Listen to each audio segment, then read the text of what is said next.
Muy buenas tardes, queridos alumnos de Teoría y Política Económica. Bienvenidos a esta semana 9. Como les coloqué en el anuncio, estamos a mitad de semestre. Esto es súper rápido, sobre todo porque solamente tenemos un encuentro semanal. Así que, como siempre, tenemos que aprovecharlo muchísimo. Como saben, estamos en la unidad 3, que ya es abarcar la disciplina macroeconómica. De esa unidad 3 estamos todavía en el primer tema, que es una primera aproximación, una forma envolvente de ver la macroeconomía, para después ir con más detalle hacia las distintas aristas que tiene esta ciencia. De todas maneras, ya habíamos hablado de que la macroeconomía estudia las consecuencias globales de esas decisiones que están tomando todos los días los agentes económicos en el mercado, y que para que pueda analizar, para que pueda estudiar ese comportamiento de esos individuos, pues entonces calcula variables macroeconómicas agregadas. Ya hemos visto las principales variables macroeconómicas agregadas de lo que llamamos el sector real, es decir, el sector de la producción. Allí entonces estuvimos viendo las variables de, por un lado, la oferta agregada, por el otro lado, la demanda agregada, y sobre todo los indicadores que permiten ver la cuantía de esas variables en el caso de la oferta agregada, el Producto Interno Bruto, y en el caso de la demanda agregada, el consumo.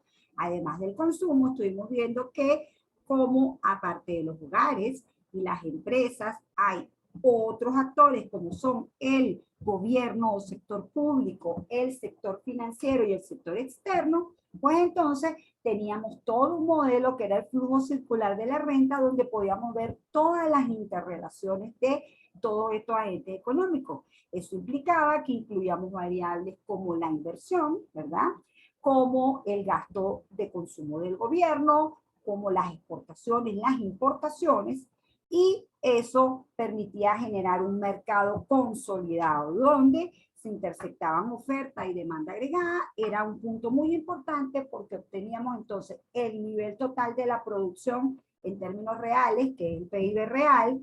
Teníamos el nivel de empleo y de desempleo, porque la actividad económica está ligada estrechamente con la mano de obra contratada para poder producir esos bienes y servicios. Y otra variable muy importante era el nivel general de precios.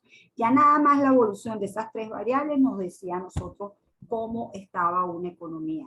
Si una economía estaba bien, tenía que tener un crecimiento sostenido a lo largo del tiempo del PIB, ahorita vamos a ver la importancia de eso. Tenía que tener una tasa de desempleo en unos niveles considerados bajos, y además, para que haya un control de la inflación, decíamos que el indicador de precios tenía que tener una variación positiva en torno a un dígito. Luego hicimos énfasis en las variables propias del sector público. Allí vimos entonces las principales variables de ingreso y de egreso del sector público, como son los impuestos por el lado de los ingresos y como es el gasto de público por el lado del gasto, y luego cómo la diferencia entre los ingresos y los gastos nos daba un resultado fiscal. Si ese resultado fiscal era positivo, había un superávit fiscal, y si era negativo, un déficit fiscal. Es muy importante ir entendiendo esas variables, porque obviamente después, cuando veamos la política económica, tenemos que ver cómo el impacto, o sea, cómo el déficit del gobierno tiene impacto sobre la macroeconomía, y cómo el sector público maneja sus variables para alcanzar objetivos macroeconómicos. Luego del sector público pasamos al sector financiero, y básicamente nos concentramos en el mercado de dinero. Entonces, en el mercado de dinero hablamos de indicadores como la liquidez monetaria, que era la cantidad total de dinero que tiene la economía y que la podemos contabilizar como monedas y billetes, como todos los depósitos que están en el sistema bancario. Esto era todo para ir entrando en lo que es todo unos conceptos que son nuevos para ustedes o para muchos de ustedes, y que ya tienen que ir asimilando para que puedan entender esta disciplina macroeconómica. Luego teníamos que el precio del dinero era la tasa de interés. Obviamente todo eso después lo vamos a ver con más detalle. Y decíamos que estaban los oferentes de dinero, los demandantes de dinero y el precio, que era la tasa de interés. Es decir, que existe un mercado del dinero, el cual después vamos a ver con mucho detalle. Aquí básicamente lo que estábamos era presentando los indicadores para Venezuela, un poco para entender también qué es en esencia lo que significa cada variable. ¿Okay? Luego del sector financiero, pues nos habíamos quedado en el sector externo. Llegamos a ver el sector externo, las principales variables, las exportaciones, las importaciones, la balanza comercial y el tipo de cambio. Recuerden que lo que tiene que ver con el sector externo es donde contabilizamos todas las transacciones que se registran entre los residentes de una economía y el resto de los países, el resto de las economías. Entonces, con esas economías que hacemos, intercambiamos bienes y servicios, tenemos intercambio de activos financieros, contraemos pasivos con esos no residentes, y entonces todo eso lo tenemos de alguna manera consolidado en el sector externo. Y de allí, las variables más importantes eran las exportaciones, porque se refiere a la venta de bienes y servicios que hacen nuestras empresas a los no residentes en otras economías. Del otro lado teníamos las importaciones, que entonces corresponden a las compras que hacen nuestros residentes de bienes y servicios en otras economías, y luego la balanza comercial era la diferencia entre las exportaciones y las importaciones. Como esas transacciones son con no residentes, pues obviamente ya ahí no tiene utilidad el dinero nacional, la moneda nacional, porque cada país tiene su moneda, pero luego internacionalmente solo hay algunas monedas en las cuales las personas confían lo suficiente como para aceptarlas como medios de pago. Esas monedas ese dinero se llama divisas, y los principales son el dólar estadounidense y el euro, ¿okay? Que es la moneda que crearon la Unión Europea. Entonces, cuando se hacen las transacciones entre dos países, esos dos países tienen una referencia de su moneda con respecto a esa divisa, y en función a eso deciden, cuantifican si les conviene exportar o si les conviene importar, de manera que el tipo de cambio es el precio que hay en el mercado externo. De nuevo, el sector externo es otro mercado. Por un lado están los que ofrecen divisas, por otro lado están los que demandan divisas. ¿Por qué? Porque tienen que ofertar o demandar divisas para poder hacer las transacciones con los no residentes. Entonces, en esencia, este tipo de cambio es el precio al que se intercambia la moneda de un país por una unidad de la moneda de otro, ¿verdad? Por otra moneda, que repito, es una divisa.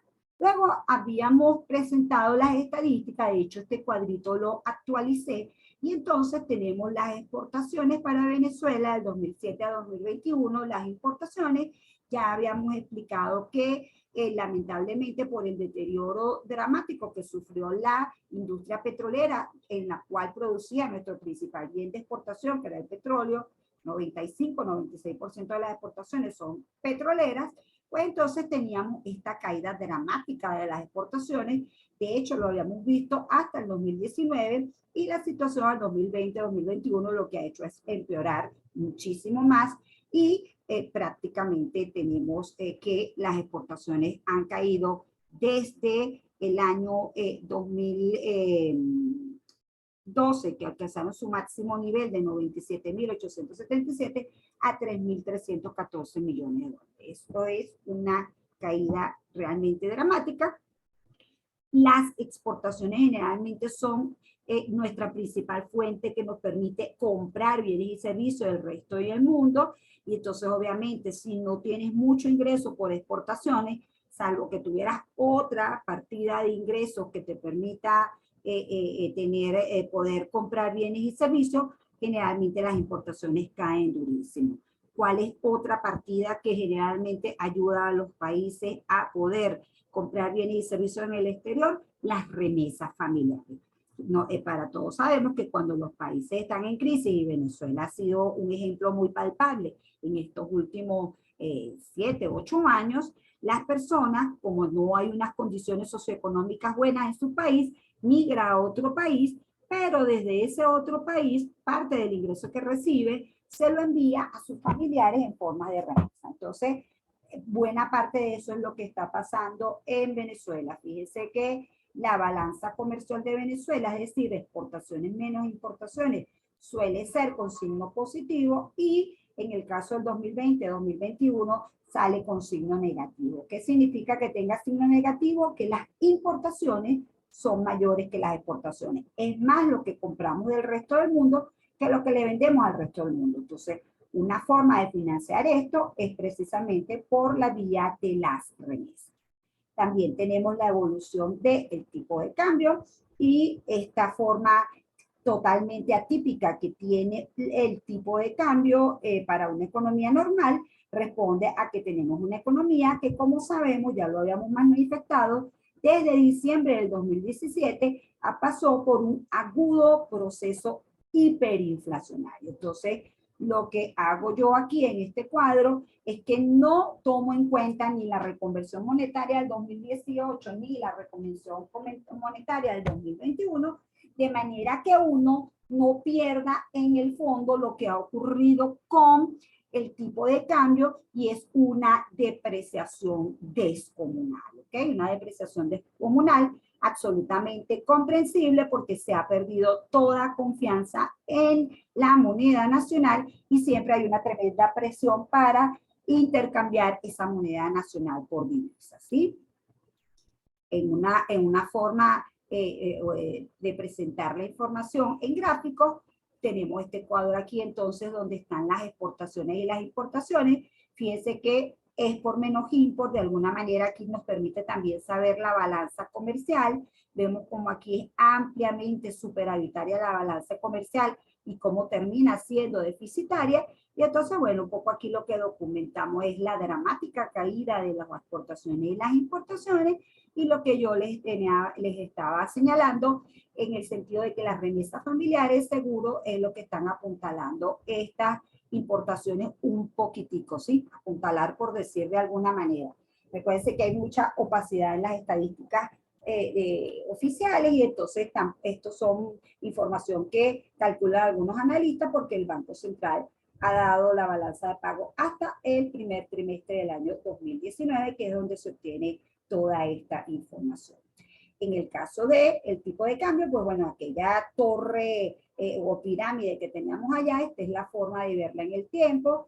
Fíjense que si vemos la evolución del tipo de cambio, pasó de 8,2 a 1.363 desde el 2010 al 2016, es tremendamente alta esta devaluación, 16.525,6, una devaluación en un año que supere el 8 o el 9% ya es una complicación enorme para esa economía, o sea, esa pérdida, porque al final la depreciación del tipo de cambio lo que significa eso, es que comparativamente su moneda cada vez vale menos con respecto a las otras monedas, y entonces en el caso de Venezuela lo que ocurre en el periodo 2017-2021 ya es una pulverización, ¿sí? De la moneda. Entonces la moneda pasa de 23.000 y algo a esta cifra enorme que está aquí, ¿ok? Que como está así chiquitica no la veo tanto. Repito, si usted busca unas estadísticas oficiales, como se le quitaron 6 ceros a la moneda en el 2011 y como se le quitaron 5 ceros a la moneda en el 2018, a usted se le hace muy difícil hacer este seguimiento. La única forma es que asuma una sola, o sea, o asuma la reconversión del 2021 y se le aplica todo, en cuyo caso los valores se le hacen imperceptibles, ¿verdad? O simplemente no tumbe la reconversión y entonces puede haber la evolución para que entienda el verdadero impacto. De hecho, aquí puede ver el verdadero impacto, o sea, la depreciación, la pérdida de valor de la moneda venezolana con respecto al dólar de 2021 al 2027 es de 1.408 millones%, o sea, si ustedes piensan en cualquier valor, un crecimiento del 100%, ¿verdad? Es el doble, un crecimiento de 1.000% ya suena grande. Imagínense 1.408 millones%, ¿no? Una destrucción absoluta del poder de la moneda. Otra cuadrito donde podemos ampliar lo que ha pasado con el tipo de cambio es utilizando la serie de Dollar Today. Yo siempre me quedo con Dollar Today porque ellos me permiten tener una serie larga. Si es cierto que el Banco Central ya da estadísticas del tipo de cambio, pero a la hora de tener una serie larga, pues sigue siendo importante esta porque es difícil la del banco. Entonces, lo importante aquí es ver cómo tuvimos una devaluación de 45.723 en el 2018, de 13.223 en el 2019, de 2.246 en el 2020, 883,6 en el 2021 y lo que va del 2022, 41,7. Si bien este valor para otro país fue una cosa inmensamente grande, al nosotros venir de una situación tan caótica como la que venimos, pues la estabilidad o la cierta estabilidad que sienten muchas personas ahorita está asociada a que ciertamente el crecimiento es mucho más moderado de lo que hemos visto. Solo para que vean el impacto de lo que les estoy hablando, fíjense, sin tomar en cuenta, déjenme acomodar aquí, si no consideramos las tres reconversiones monetarias, es decir, aparte de las que le hablé del 2021 y la del 2018, en el 2008 se hizo una primera reconversión monetaria donde se le quitaron 3 ceros a la moneda. Allí, ¿cómo se llama? Esto nos da un total de 14 ceros que se le han quitado a la moneda. ¿Qué significa eso? Que si nosotros no hubiésemos hecho esos ajustes contables, ahorita para que usted pudiera comprar un dólar americano, necesitaría 467.973 billones de bolívares para un billetico de un dólar, ¿sí? Entonces, vuelvo y repito, esto es lo que a mí me parece la mejor manera de presentar cómo ha sido la caída tan dramática de lo que es todo nuestro estatus, de lo que es toda nuestra situación como país desde el punto de vista económico, ¿sí? Entonces, ¿cuáles han sido los resultados de eso? La Universidad Católica junto con la Universidad Simón Bolívar y la Universidad Central han tenido que cuantificar esos registros o esa situación que generó esta debacle económica para la sociedad venezolana en lo que es la encuesta en COVID, porque seguimos, sí, por supuesto al gobierno no le interesa dejar en tela de juicio, o sea, que se pueda ver cómo ha sido este deterioro. Entonces, fíjense, esta encuesta tiene resultados como el siguiente: Venezuela es el país más pobre de la región y el segundo más desigual, ¿sí? El 95% de la población es pobre de ingresos y el 77% de la población está en pobreza extrema. ¿Qué significa esto de ser pobre de ingresos? Si la canasta familiar está en $430 mensuales para una familia de 5 personas y usted gana $20, obviamente usted está en pobreza extrema, ¿sí? Si gana $100, $200, sigue estando en una situación muy precaria porque su ingreso no le permite cubrir la canasta alimentaria, ¿sí? Otro indicador, somos el país más desigual de América Latina. El consumo de alimentos en términos reales per cápita cayó entre 2 y 13% solo en el 2021, dependiendo del estrato social. Y esto, repito, esto solamente el 2021, pero es una caída que viene desde hace mucho tiempo. Es altamente conocido que buena parte de la población o un número importante de la población ya tiene problemas de desnutrición. ¿Okay? Este indicador, que no es de la encuesta en COVID, dice, según estadística del FMI, el PIB per cápita para el país ya podría ser menor al de Haití al ubicarse en $1.541 promedio al año. Entonces, esta es la realidad con la que nos encontramos. Y otro aspecto que quisiera resaltar es el siguiente. Fíjense, el crecimiento de la liquidez monetaria, es decir, de la cantidad de dinero, es una cuantía de, para redondearlo, pongamos 326 millones por ciento, si es que eso se puede leer así, ¿sí? La variación del tipo de cambio, 1.408 millones por ciento. Pero si nosotros vemos el crecimiento de los precios, es 39.339%. Tenemos una teoría cuantitativa del dinero que relaciona el crecimiento de la inflación con el crecimiento de la cantidad de dinero. Y obviamente cualquier desequilibrio que haya ahí, cualquier crecimiento de los precios, se va a traducir en un aumento del tipo de cambio, es decir, en una devaluación de la moneda.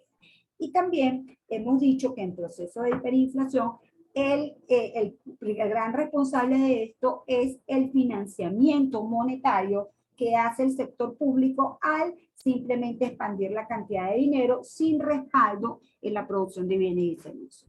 Es tan grave hacer eso que una vez que se ha desatado un proceso hiperinflacionario, ya por un tema de expectativas, por un tema de pérdida de confianza, por un tema de incertidumbre, el crecimiento de los precios se hace indetenible. O sea, ya inclusive la liquidez monetaria empieza a aumentar, pero porque la gente necesita dinero para poder hacer las compras. O sea, todo se vuelve un absoluto caos. Por eso termino esta reseña diciéndole o citando una reseña que se le atribuye a Lenin, ¿ok? Pero quien la cita es el profesor Keynes, y donde yo la conseguí fue en el libro del profesor Gregory Mankiw. El caso es que dice, la mejor forma de destruir el sistema capitalista es corromper la moneda. El proceso sitúa todas las fuerzas ocultas de la ley económica del lado de la destrucción. Se pierde totalmente la brújula, se pierde totalmente la posibilidad de que haya algún tipo de eficiencia en el manejo de una economía de mercado. Y ustedes dirán, bueno, ¿y entonces qué es lo que hay? Lo que hay es un sálvese quien pueda, ¿sí? O sea, termina todo el mundo tratando de ver cómo pierde menos, pero al final, por supuesto, perdemos todos. ¿Alguien quiere intervenir, hacer alguna pregunta?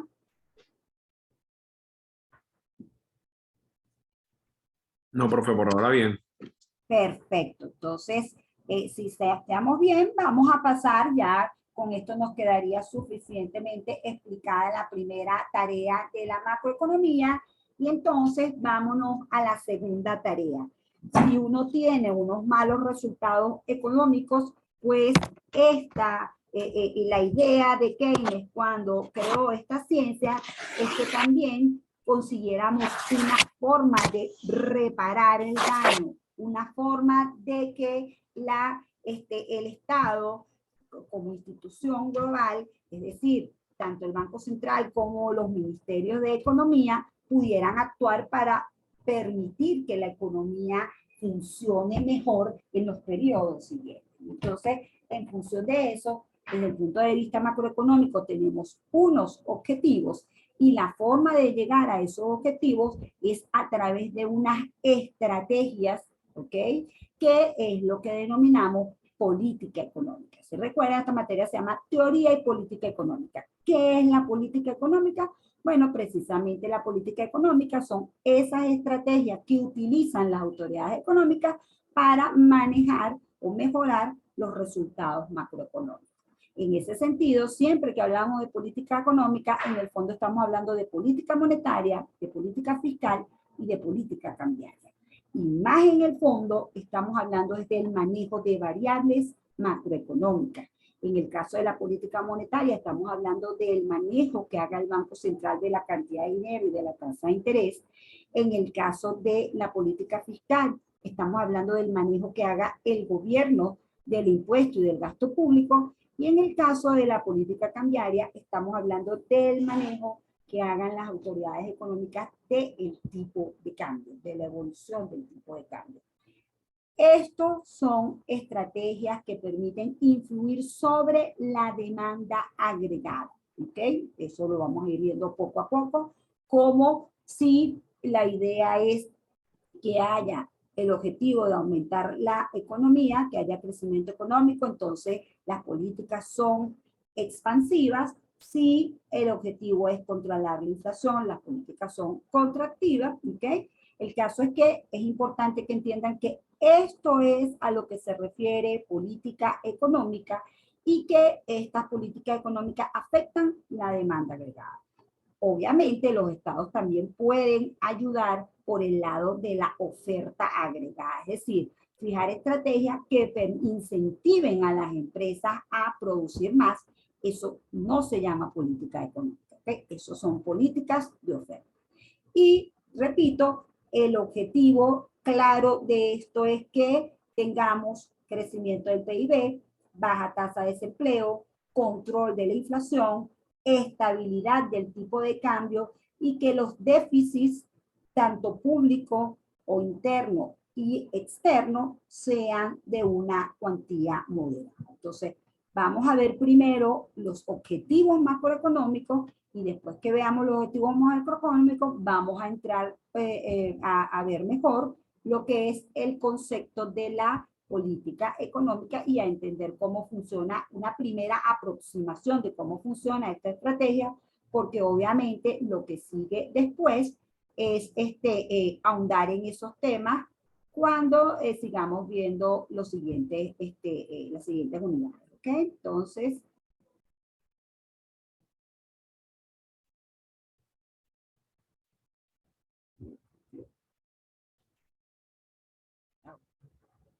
ok.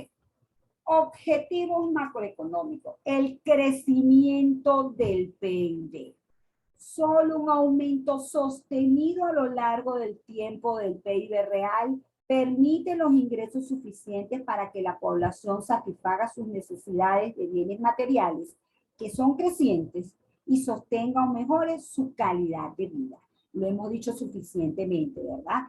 Que los países necesitan producir bienes y servicios, que esos bienes y servicios los venden, que esas ventas generan unos ingresos y que con esos ingresos las personas pueden adquirir los bienes y servicios que le permiten satisfacer sus necesidades. Entonces, ¿de qué es lo que se trata? Que este PIB año tras año sea mayor. Es decir, si yo veo cuánto fue el crecimiento de este PIB, por ejemplo, del año 2021 con respecto al 2020, que eso me dé una variación positiva. Fíjense que lo más importante, eso nos lo permiten ver las economías desarrolladas, es que se mantenga el crecimiento. Puede ser en tasas bajitas, 2,5%, 2%, por decirles algo. Estados Unidos ha logrado aumentar la producción de bienes y servicios a un crecimiento sostenido promedio de 2%. Y eso le ha permitido ser la economía que produce la mayor cantidad de bienes y servicios en el planeta. Entonces puede ser que en unos años produzca más, que otros menos, recuerden el concepto de ciclos económicos, pero a lo largo del tiempo el nivel termina siendo mayor que en los periodos anteriores. Es decir, hay una tendencia creciente a producir más bienes y servicios. Entonces, de allí la importancia de calcular el PIB, de allí la importancia de ver la evolución del PIB y sobre todo de saber cuál es la tasa de variación, porque la tasa de variación es lo que nos permite saber si la economía está creciendo o no. ¿Okay? Unos altibajos no ayudan mucho, ¿okay? Sino, repito, este crecimiento sostenido. Obviamente, en la medida que aumenta el PIB real, aumentan las personas ocupadas, aumentan las personas que están activas, que están formando parte del proceso productivo. La otra cara de ese empleo, ¿cuál es? El desempleo. Es decir, lamentablemente va a existir un grupo de personas que estén buscando trabajo y no lo encuentren. Y eso es una situación que la macroeconomía y que las autoridades económicas tienen que estar muy pendientes porque este al final del día es el indicador más importante de la economía, lo llamamos un indicador socioeconómico inclusive, porque obviamente ¿de qué se trata? Se trata de que las personas necesitan un trabajo, porque ese trabajo les va a permitir recibir un ingreso y ese ingreso a su vez va a conducir a que pueda tener un crecimiento personal y familiar importante, que pueda desarrollarse como ser humano a lo largo de su vida. ¿Okay? Y si esa persona por un tema educativo, por un tema de falta de oportunidades, porque las empresas no están produciendo, no está dentro de esta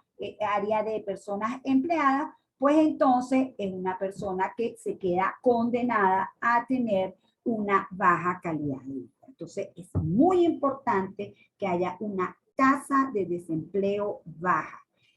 No puede ser cero el desempleo, no puede estar completamente ocupada la economía, porque eso también genera presiones inflacionarias, pero sí es importante que el desempleo sea 3, 4, 5, 6%. Ya un desempleo de 8% se considera una cifra bastante negativa. ¿Okay? Entonces, es importantísimo entender que estos objetivos primordiales que persigue la macroeconomía están íntimamente ligados a nuestra calidad de vida. ¿Alguna duda hasta aquí?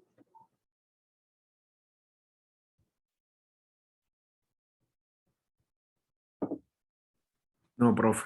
Perfecto. Esta es una guía muy básica, pero muy integral, ¿sí? Por eso es que tiene todos estos elementos que ven.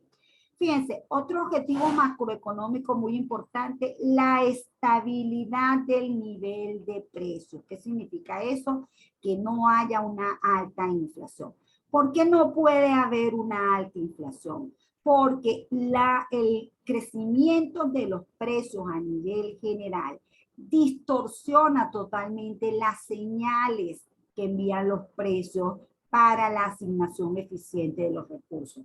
Todo lo que vimos en el tema 2 se resume a que tenemos una economía de mercado, una economía donde las decisiones de producir y de consumir la toman individualmente miles de agentes económicos, miles, millones de consumidores y de productores están todo el tiempo persiguiendo sus propios intereses y entonces interactúan en el mercado, unos como oferentes, otros como demandantes, y eso permite generar un nivel de precios.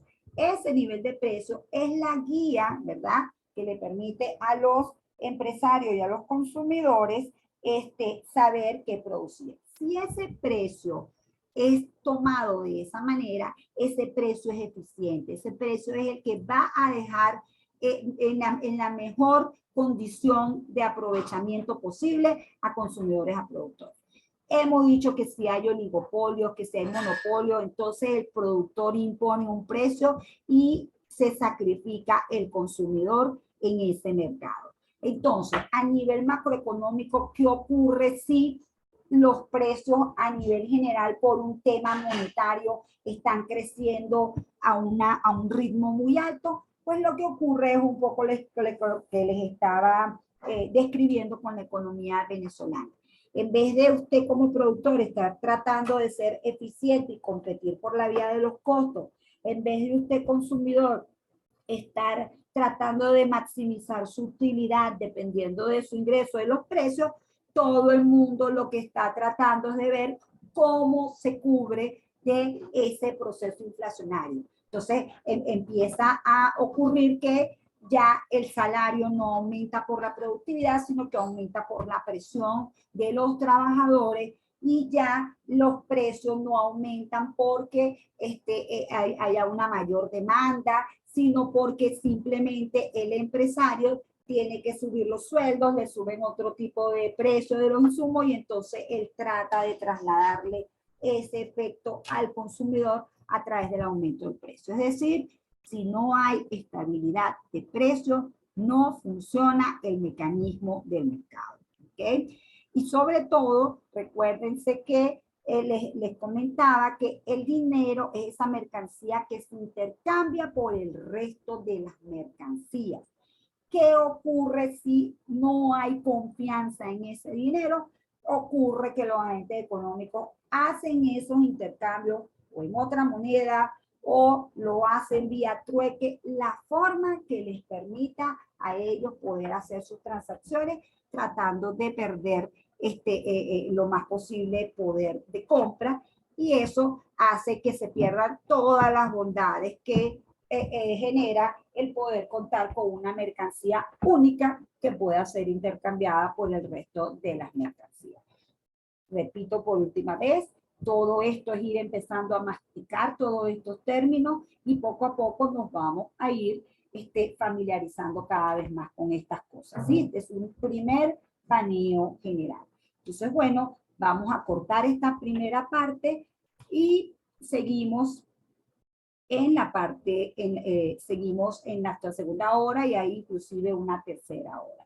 Fíjense, con esos 3 objetivos macroeconómicos me voy a quedar. No me voy a meter ni con la parte cambiaria todavía, ni con el sector público, ni con el sector externo, porque no hemos visto suficiente información de eso. Así que por ahora, mis principales objetivos macroeconómicos son aumento del PIB, baja tasa de desempleo y control de la inflación. Y lo que vamos a hacer en esta segunda parte es entrar de lleno a explicar un poco más cómo es esto de que las autoridades económicas, a través del manejo de sus variables macroeconómicas, pueden influir en que se cumplan esos objetivos macroeconómicos. ¿De acuerdo? Entonces, bueno, nos veo. Ojalá y me sigan acompañando en la segunda hora.